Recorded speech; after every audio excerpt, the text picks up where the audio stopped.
Now, ladies and gentlemen, it is indeed an honor for me to introduce our today's guest of honor, Dr. P.K. Khosla, Executive Director, CDAC Mohali, who, despite his very busy schedule, has consented to be our guest of honor today and enlighten us with his words. Once again, my hearty welcome to you, sir. Dr. P.K. Khosla joined DRDO in 1986 and is the founder of Embedded System Division of TBRL. He became Group Director of Rail Track Rocket Sled National Test Facility in 2009. He established state-of-the-art Penta-Rail Supersonic Rail Track Facility. In yet another project, he has been developing techniques for evaluation of ejection seat for fighter aircraft. He is recipient of a number of awards, namely Technology Group Award, DRDO Award for Performance Excellence, DRDO Special Award for Strategic Contributions, National Technology Day Award, Scientist of the Year Award, Engineer of the Year Award of Chandigarh University. Dr. Khosla played key role in Operation Shakti at Pokhran in 1998. His relentless efforts have enabled scientists to unravel the previously unforeseen and latent issues in defense systems. Since December 2018, he has joined CDAC as Executive Director at CDAC Mohali. I now invite Dr. P.K. Khosla, sir, please for his speech.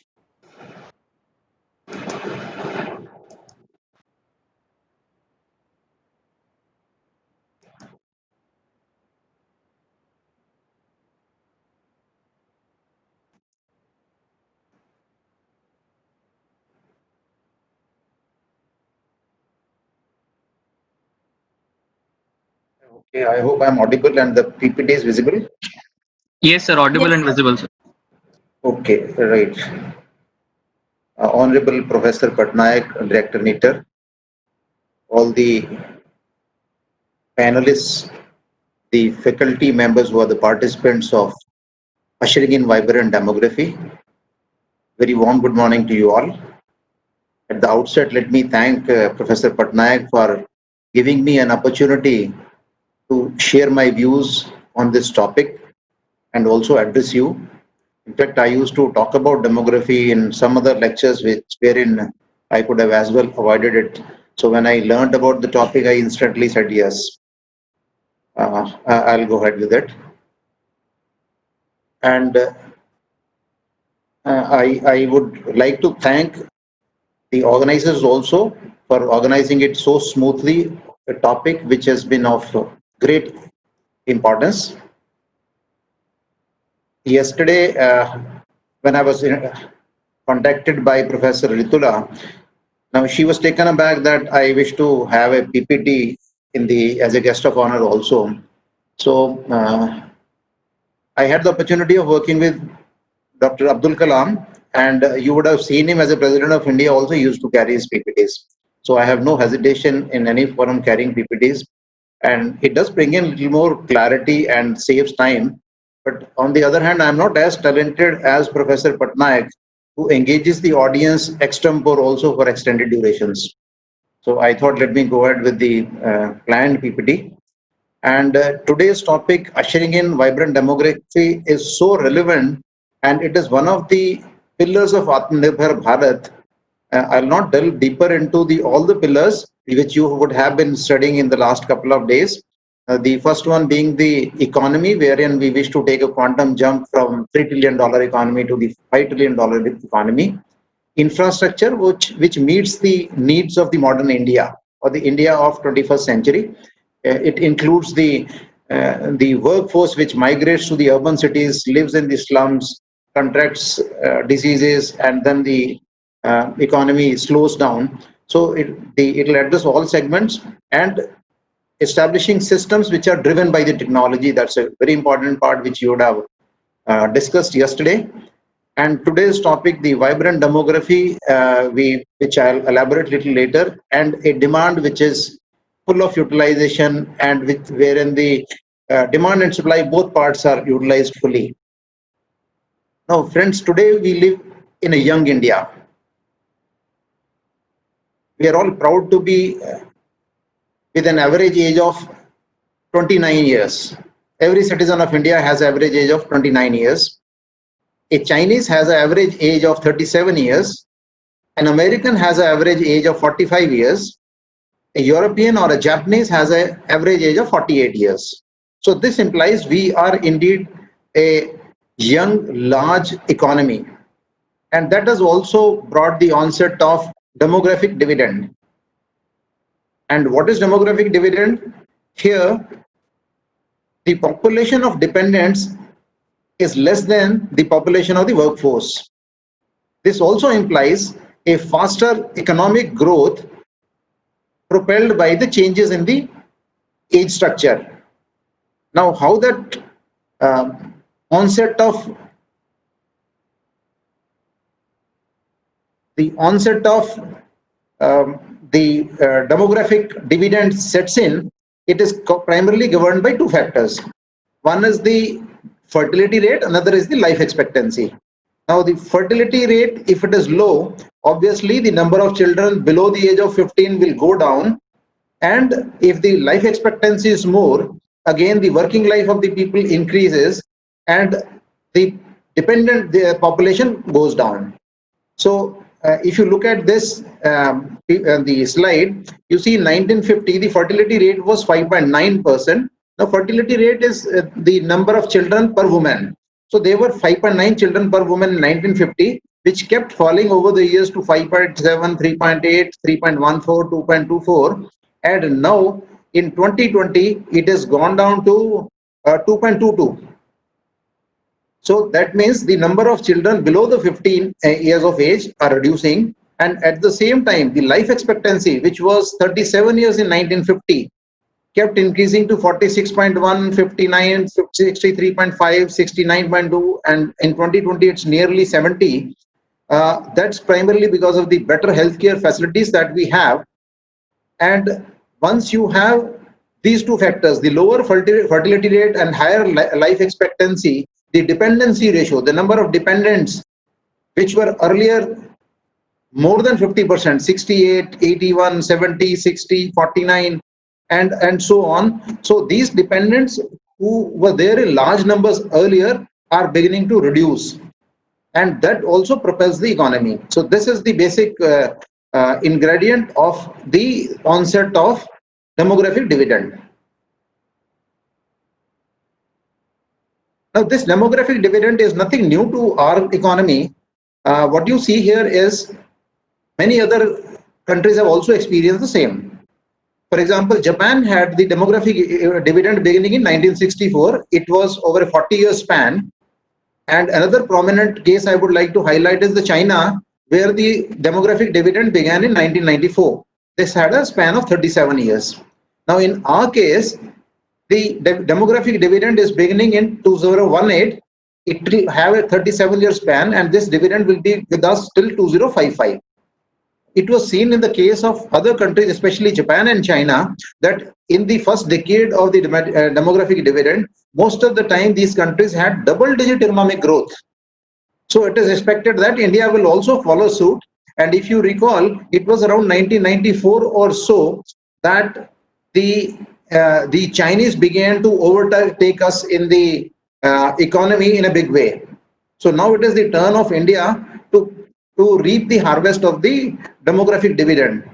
Now, this is the window of opportunity for us. And if you recall, India was the probably only major economy which had missed out on the industrial revolution. So once we missed the industrial bus, but we did not miss the IT bus. So is the case now. We will not miss the demographic dividend which is coming our way. But then what are the advantages of having this demographic dividend? One, now that the number of dependents are less and the number of people in the workforce are more, you have increased labor force at your disposal. You have increased fiscal space. These are the people who are earning. So they not only invest in their children, they also buy homes, they buy cars, they invest in stocks, they invest in consumer durables, and so on. And with the result, the economy gets propelled. Similarly, now that the number of children are less, number of elders are less, generally it is the women who are called upon to take care of them. So they are free and they can contribute in the economy. So they join the workforce. Although in case of India, the figures are not so rosy, which I'll cover a little later. Now, there's a definite increase in the savings because they have the income, and the rise of aspirational class. There's a great rise of the middle class in the process. So these are the advantages that we get in the process. But frankly speaking, just having young population, just having demographic dividend will not really make us prosperous, will not improve our standard of living, will not get us the double-digit economic growth. What are the factors which are responsible for bringing such an advantage? Number one is the health. If the health of the workers is good, obviously there will be better workers, there will be better employees, they'll contribute more. And in India, the Ayushman Bharat has done yeoman's job in the process. They have established such a good health infrastructure. In my own organization, we have set up the eSanjeevani OPD. That is a telemedicine solution which was rolled out on 13th of April this year. And it has been established now in 20 states in India. And in this short span, we have conducted more than 1 lakh consultations. So sitting in the confines and comfort of your house, you can consult the doctors. That's what we have enabled. This is all the more important in the COVID era. And this is what we've done under Ayushman Bharat. Now, in case of education,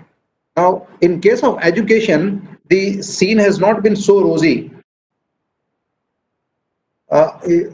You see, in the Nehruvian policy, the IITs were set up. That was a good step to set up IITs, but that helped only a handful of fellows. Even those fellows generally went abroad and helped other countries in their upliftment rather than India. So, in case of China, the model was a little different.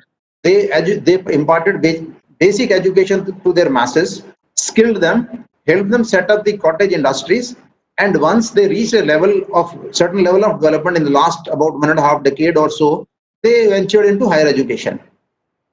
In our case, also now the new education policy, you would have seen the NP 2020 has been announced, and that will usher in the landmark reforms, which will bring out the manpower of 2020, which is their requirement of the 21st century.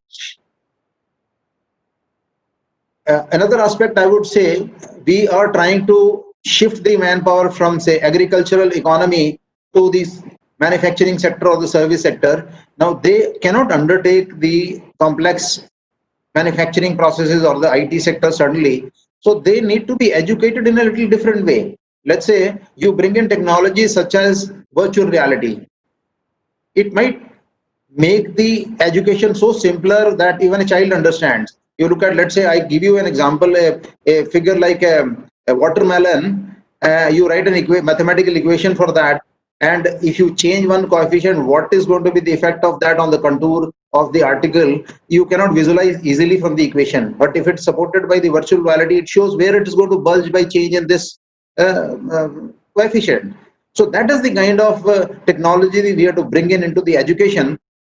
We have to bring the novelty in the work, and also promote innovation, and that is what has been proposed in the NP 2020 also, where they are talking about the inculcating the mathematical thinking in the persons that will be promoted. So that's one. And then comes skilling is a very important aspect of it. It has to be industry driven, it has to be market driven. Not that ITIs continue to teach the radio repair, why not the LCD repair or the laptop repair and so on. The work has to be more practical oriented rather than theory oriented. If you are teaching a person to drive a car, no amount of theory will help. You will have to make him sit in the driver's seat, hold the steering and move on. Unless we do that, we bring in that kind of a practical aspect in the skilling, we will not achieve the intended target of demographic dividend. And another part is the employment. Having all the healthy workers, having the educated workers, the skilled workers, unless they are gainfully employed, it has no meaning. And gainful employment today, where is the market? It is quite possible through the technology. Let's say a barber in Bihar gives a haircut to a person in New York, or a tailor in some remote city of India provides, say, a customized suit for a person in London. So that kind of market is available, and employability has to be looked into. The relevant procedures by the government, the policies by the government need to be, that kind of intervention from the government will be required to make a demographic dividend an advantage. Now, what is the scenario in India? Let's look at it. The workforce distribution, the green colored bar is the agriculture sector or the primary sector, which comprises of the agriculture and the things like fisheries. The blue one is the secondary sector, which comprises of the industries, the manufacturing sector, and the mining, and so on. The white one is the tertiary sector, comprising of services, maybe police or hotels or IT sector or teach or education, and so on. Now, what you see here is the population engaged in the primary sector is gradually falling from 64 to 57 to 55 to 43. Now, in Atmanirbhar Bharat, we should be aiming not such a gradual fall. It should be rapid fall.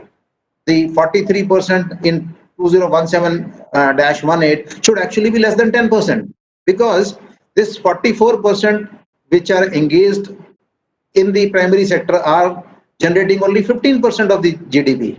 On the other hand, the 32% who are engaged in the tertiary sector, they are generating 62% of the GDP revenue. So it's prudent that more and more people jump from here to this area. But that will not happen easily unless we have the right policies, right intervention from the government, and the education sector also comes up to the demand. And this is also a sign, if the graph is declining in the agriculture sector, this is also a sign of becoming a developed nation. Now, the time given to me was very short. Let me quickly sum up with what are the challenges in the process of achieving the demographic dividend. The participation of the women in the workforce, you see in India, the figures are, it is falling from 27% to 19%, which is very dismal. The figures are not authentic. I've just taken it from the Rajya Sabha TV channel report. But then these figures show that the strength of women in the workforce is falling, and one of the reasons cited is the maternity leave kind of reasons, or the glass ceiling that above which the women don't go beyond that or don't aspire to go beyond that. You imagine 63% of the women workforce is there in China. That means we are missing out on many, we are failing on our sisters. Many of them have the potential of becoming leaders. They can be outstanding employees, but they are not there contributing in the economic growth of the country. So that's one part. And second is the regional imbalance. There are a lot of imbalances from state to state. When it comes to demographic dividend, Kerala and Tamil Nadu have already begun to reap the dividend of the demographic dividend, whereas in case of AP, the Andhra Pradesh and the Delhi, it is beginning to show up now, the demographic dividend. But on the other hand, in the states like UP and Bihar, they are yet to catch up. And there are the states which will see the early aging as well, unlike what is projected as it will continue till 2055. In fact, it will start from 2040 itself, the aging process in some cases. The other things are the poor health of the workers. If the workers are healthy, obviously there will be better employees. There needs to be a massive scaling up of the highly trained and quality labor and job skills. There needs to be a faster growth of jobs in secondary and tertiary sector, as I had brought out earlier. If more and more people work in secondary and tertiary sector rather than in the primary sector, the contribution to the GDP will be far higher. And lastly, the impact of technologies. My own organization, CDAC Mohali, has taken up robotics and AI in a big way. We have embraced it in most of our activities. Every division, one division is dedicated for AI, and other divisions, almost every one of them is in one or the other way using AI in their live projects. We have also a robotics facility, but these are the ones which will really bring about the changes in the way the employment is generated. the employment of the knowledge workers will be more, but at the same time, on the lower spectrum of the workers, there can be layoffs also, or there can be lesser jobs. So such challenges in the employment will be there. And if we can meet all these challenges, there is no doubt the demographic dividend can be derived. We can achieve the double-digit growth of economy, and we can also be a developed nation. With this, I conclude my address. Thank you so much. Thank you so much, sir. Your words are so much in line with the vision of our Prime Minister, Shri Narendra Modi ji, who has said that our vibrant demography is our strength and source of energy for self-reliant India.